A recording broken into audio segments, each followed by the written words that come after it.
Decote de hoje vai falar sobre saúde integrativa. É um novo conceito de saúde, aquela que libera, inclusive, que você tenha e que você assuma alguns sentimentos como a raiva, o ciúme, o ódio, coisas que a gente costuma negar.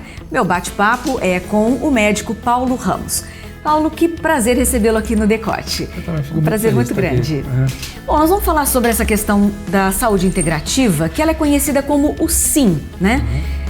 Sim é uma palavra que já te libera para algumas coisas. Tem alguma coisa a ver esse sim com essa liberação desses sentimentos todos que normalmente nós negamos? Com certeza, porque o sim significa acolhimento, né?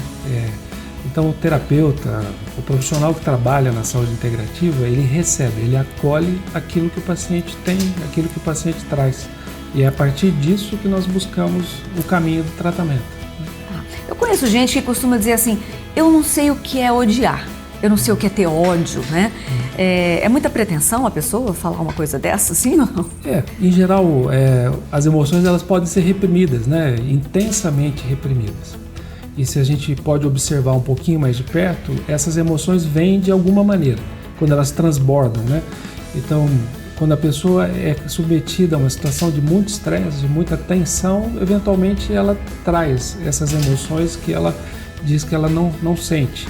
Às vezes pode ser sutis, pode ser muito realmente reprimidas. E de que forma essas emoções que normalmente são negadas, né, porque são um lado negro, né, é uma sombra do ser humano, na medida que elas são negadas, como isso pode causar doença numa pessoa? Que tipo de doença, via de regra? Bom, nós temos às vezes vergonha, a gente não quer reconhecer sentimentos que a gente considera menos nobres, né? Por exemplo, ter inveja é uma coisa que é difícil a gente admitir que a gente sinta inveja de alguma coisa. Um sentimento como esse, por exemplo, ele é uma grande pista de onde está a força dessa pessoa, né? Porque ela traz um sentimento, por exemplo, a inveja, quando ela consegue reconhecer isso, ela fala, bom, eu vejo alguma coisa de alguém, eu quero aquilo para mim, coisas dessa natureza, né? Ao invés de olhar para aquilo que eu tenho, eu estou olhando para aquilo que as outras pessoas têm. Por exemplo, esse sentimento, ele já nos dá uma pista de uma dificuldade que essa pessoa tem de reconhecer o próprio valor, né? Onde está o seu próprio valor. Então, nós entendemos que aí está a força dela. Ou seja, é como se fosse uma janela que se abre, ela se abre para fora, né? Mas ela se abre também para dentro. Então, nós acolhemos isso como um sentimento próprio da condição humana. O ser humano, ele se compara frequentemente com todas as outras pessoas. Quem é mais alto, quem é mais baixo, quem é mais gordo, quem é mais magro, quem é mais jovem, quem é mais velho. O tempo todo nós fazemos isso, são as referências que a gente tem. A partir dessas referências nós nos conhecemos. E no atendimento nós olhamos para isso, a gente olha para isso com atenção, porque aí tem força, né? Aí não tem só fragilidade, né? Tem força também.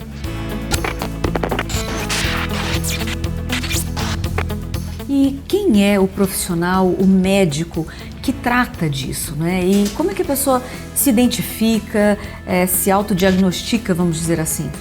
Em geral, os profissionais que trabalham com as técnicas chamadas mais holísticas, né, que são aquelas mais integrais, eles são profissionais preparados para um trabalho de saúde integrativa.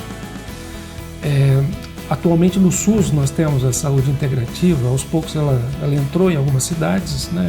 Provavelmente com o tempo ela vai entrar em outras cidades, em outras unidades de saúde, e normalmente elas trabalham a questão do acolhimento. É basicamente essa coisa de receber, de ouvir, de se abrir para aquilo que o paciente traz. Muitas técnicas que nós conhecemos, né? Por exemplo, a própria homeopatia, a acupuntura, né? As massagens, né?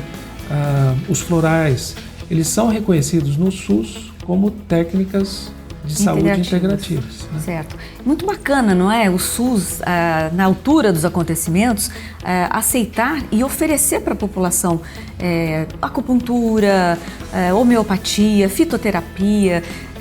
Na sua opinião, o que está acontecendo, né? E qual é o ponto exatamente onde os médicos e o Sistema Unificado de Saúde entendeu essa necessidade?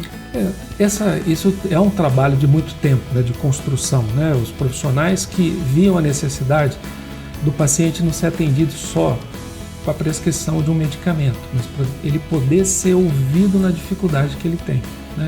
Isso é bastante diferente, né? Às vezes o profissional médico ouve, de fato, ele tem mais espaço interno para ouvir aquilo que está acontecendo às vezes numa família. Então são dificuldades que não é uma doença como uma dor de garganta, mas são dificuldades das relações, por exemplo, das pessoas traçarem projetos para a vida delas, né? Você estava falando, por exemplo, que sintoma, por exemplo, a inveja pode dar. A inveja ela pode dar dor de estômago, né? Ela pode dar tensão na mandíbula, né? As pessoas com tensão, ela pode dar dificuldade visual, né? Não significa que teve inveja vai ter o problema, mas significa que ela está num determinado contexto, né? Então, às vezes, o paciente vem para nós dizendo, bom, eu estou com dor de estômago. E você fala, você toma um remédio para dor de estômago. Tudo bem, né? Daqui 2, 3 dias a pessoa está de novo com dor, fica um pacote de remédio que para de tomar. Então, a necessidade dessa mudança, ela existe. E não é uma competição, né, entre quem faz uma técnica alopática e quem vai fazer uma saúde integrativa. Elas são complementares. Inclusive, a saúde integrativa, ela também pressupõe o trabalho de alopatia, né? Ela não é uma coisa isolada, ela é uma ação, é um conjunto de ações, né, que podem atender às necessidades das pessoas.